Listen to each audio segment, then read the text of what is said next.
أعوذ بالله السميع العليم من الشيطان الرجيم بسم الله الرحمن الرحيم الحمد لله رب العالمين وبه نستعين وصلى الله على سيدنا محمد وتاته الطاهرين وعن الله عليهم أجمعين. À pouvoir citer les hadiths des mukhalifines concernant les 12 imams, nous arrivons au hadith de Ahlul Bayt qui va traiter de ce même sujet.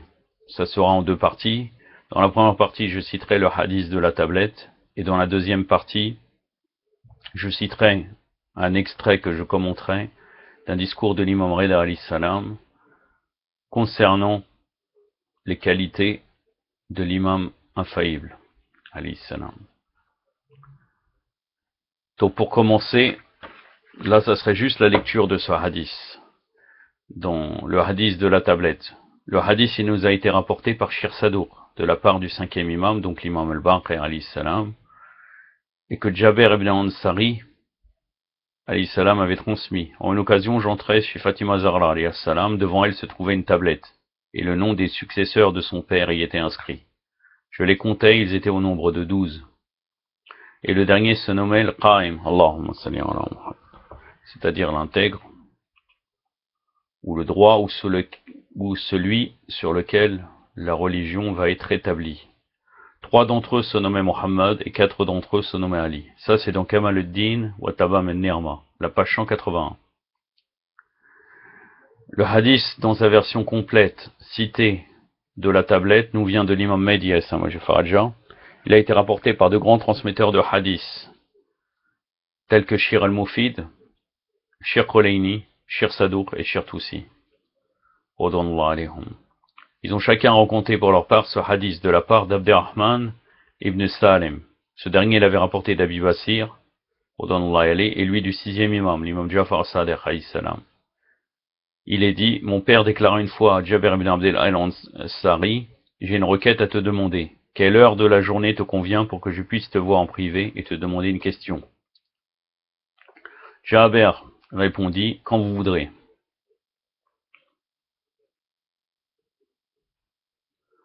En fait, donc, Jaber là est là pour être l'intermédiaire entre ce disciple qui est Abderrahman ibn Salim et l'imam Sadiq alayhi salam. Car vous allez voir dans la suite, l'imam est présent. Donc, Jaber lui dit quand vous voudrez, et là, à ce moment, quand il voit cette personne, l'imam trouva finalement ce moment opportun et en le voyant lui déclara, ô Jaber, dis-moi au sujet de cette tablette que tu vis dans les mains de ma mère, Fatima Zahra alayhi salam, et ce que ma mère te dit sur ce qui est écrit sur cette tablette. Jaber répondit, je prends Allah omnipotent en témoin, qu'au temps où vivait le messager d'Allah sallallahu alayhi wa alayhi, en une occasion, je me rendis chez ton illustre mère, Fatima Zahra alayhi salam, pour la féliciter pour la naissance de Hossein alayhi salam. Dans ses mains se trouvait une tablette verte, de sorte que je crus qu'elle fût d'émeraude. Sur la surface de cette tablette, je vis une écriture blanche de la couleur du soleil. Je m'exclamais, que mon père et ma mère donnent leur vie pour vous, ô fille du messager d'Allah. Qu'est-ce que cette tablette? Elle me répondit, c'est une tablette que Allah a offerte comme un présent au messager d'Allah, sallallahu alayhi wa alayhi. Dans cette tablette se trouve non seulement le nom de mon père, celui de mon mari et ceux de mes 2 fils, mais aussi le nom des successeurs de mes enfants, et mon père me l'a offerte pour me donner la bonne nouvelle. Jaber ajouta alors, ainsi donc ta mère, Fatima, alayhi salam, me la donna et je la lus. Je pris ensuite une copie de cette tablette. Mon père lui demanda, ô Jaber, me donneras-tu cette copie? Il répondit par l'affirmative, donc il le donne, Jaber, cette copie à Abderrahman ibn Salim. Par conséquent, mon père s'en fut chez Jaber, il sortit un parchemin bien fin et léger. Les choses avaient été inscrites sur sa surface lisse. L'imam lui déclara, ô Jaber, concentre-toi sur cet écrit pendant que je lirai le mien. Jaber regarda sa copie, et mon père se mit à lire à haute voix de son propre parchemin. Il n'y avait aucune parole contredisant quoi que ce soit dans l'autre écrit. Donc les deux étaient totalement véridiques, il n'y avait pas de problème de copiste. Jaber déclara, je prends Allah en témoin que je vis dans cette tablette. Donc là, je vous lis ce hadith qui est un hadith al-Qudsi, qui est le hadith de la tablette, qui est écrit sur la tablette donc. Bismillah ar-Rahman ar-Rahim. Au nom d'Allah, le très miséricordieux, le tout miséricordieux. C'est un livre venu de la part d'Allah, le tout puissant, le tout sage, pour Muhammad sallallahu alayhi wa alayhi. Allahumma salli ala Muhammad wa alayhi. Wa yaj'al farajahum wa rahmatuh. Son prophète, sa lumière, son ambassadeur, ou bien son messager, son voile, son argument, et dont Ruh al-Hamin, c'est-à-dire l'archange Gabriel, Jibril alayhi salam, l'a fait descendre de chez le Seigneur des mondes. Ô Muhammad, Allahumma salli ala. Prosterne-toi devant mes noms, et rends grâce pour mes bienfaits et ne nie pas mes bienfaits spirituels.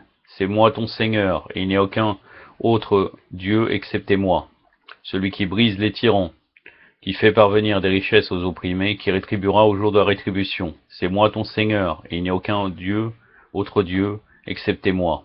Quiconque espère toute faveur d'un autre que moi, ou bien craigne un autre que ma justice, je le tourmenterai, comme jamais je n'aurais tourmenté un autre de cette manière. Par conséquent, adorez-moi, et prenez refuge auprès de moi, et fiez-vous à moi. Je n'ai jamais envoyé un prophète, dont les jours étaient comptés, terminés et son temps fini, à moins de lui avoir pointé un successeur a priori. Pardon.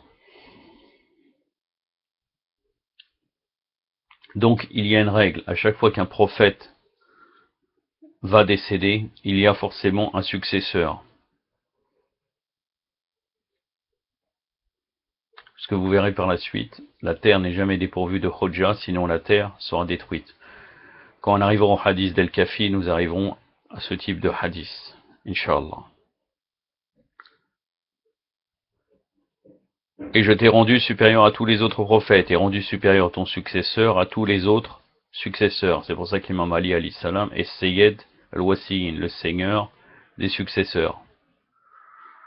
Et t'honorerai par 2 lionceaux, tes 2 enfants, Hassan et Wal-Hussein, salawatullah alayhima. Par conséquent, j'appointe Hassan comme la mine de connaissances et de science, après que le temps de son père arrive à son terme, et Hussein comme le trésorier de ma révélation. Et je l'honore avec le rang du martyr, et par un chef pour lui la félicité et la béatitude. Il est donc supérieur à tout autre martyr, et son rang est supérieur à tous les autres martyrs. Donc il est Sayyid al-Shuhada, le seigneur des martyrs, nommé par Allah Azza wa Jal comme cela. C'est pas un titre que les chiites ont donné comme ça, une exagération ou quelque chose comme ça. Je dépose mon verbe absolu et ma preuve éloquente chez lui, et de par sa progéniture, j'accorderai des récompenses et des châtiments. Le tout premier d'entre eux est Ali alayhi salam. Donc là, il va citer les imams par leur prénom, du 4e imam jusqu'au 12e imam. Le seigneur des adorateurs est l'ornement de mes anciens amis, et son fils ressemblera à son ancêtre Muhammad, et il est le Baqir alayhi salam.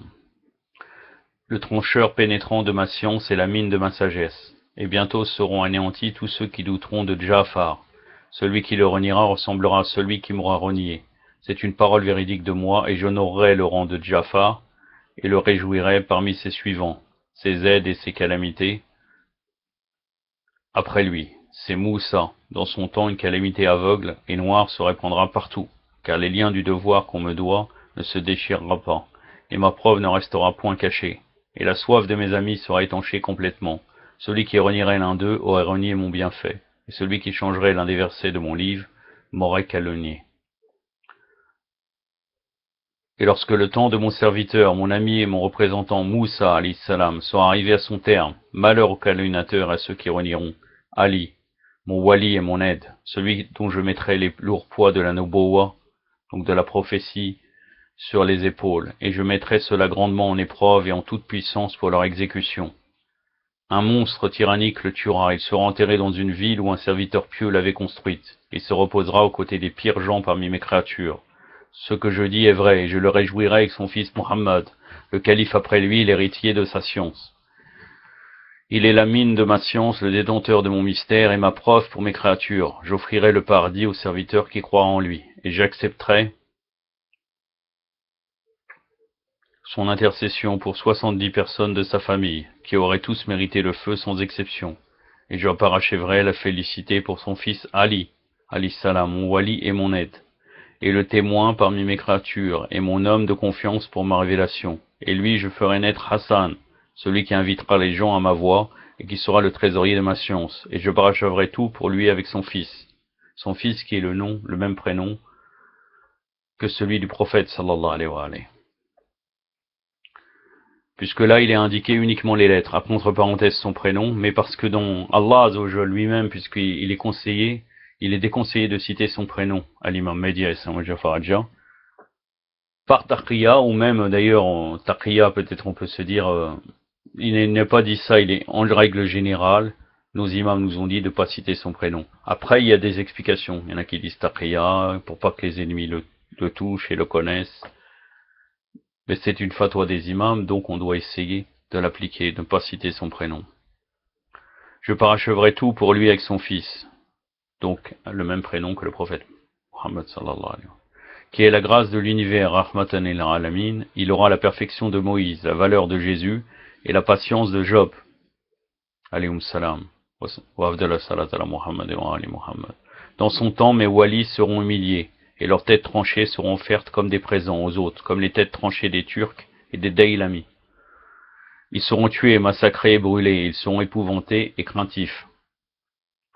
La terre sera teintée de leur sang versé, et les gémissements de leurs femmes s'élèveront au ciel, quand en fait ils seront véritablement mes walis, et que par leur présence je neutralisais toute calamité aveugle et obscure, et toute difficulté, et par eux je neutraliserai tout tremblement de terre, et toute lourdeur et toutes les chaînes. Ils sont ceux à qui les bénédictions divines seront accordées, et la grâce divine aussi. Ils sont en effet les guidés et les sauvés. Voilà, Allah Azza wa Jalla lui-même a nommé les 12 imams. Ça c'est dans Usul el-Kafi, le volume 1, page 203. Après que ce hadith fut terminé, Abu Basir dit Abdurrahman ibn Salem, si durant ta vie entière tu n'entendais que ce hadith, il te suffirait amplement et grandement à lui tout seul. Et ne dévoile point ce hadith aux mécréants. Voilà, donc ce hadith nous confirme le nom des 12 imams, donc nous devons les suivre sans en rejeter un seul. Walhamdulillah, alhamdulillah, les chiites imamites ne rejettent pas les 12 imams. Bon, par la suite on verra à travers les hadiths qu'il peut y avoir d'autres problèmes dans les chiites, même tout en étant du haut des 6 mains. Mais c'est un autre sujet. Donc j'ai terminé avec cela. Je vais vous citer maintenant, comme à mon habitude, une histoire du livre Mémorial des Justes, donc le volume 1, de Cheikh Motahari. Ligature des genoux du chameau. La caravane avait cheminé durant plusieurs heures, et la fatigue se faisait sentir parmi les cavaliers et les montures.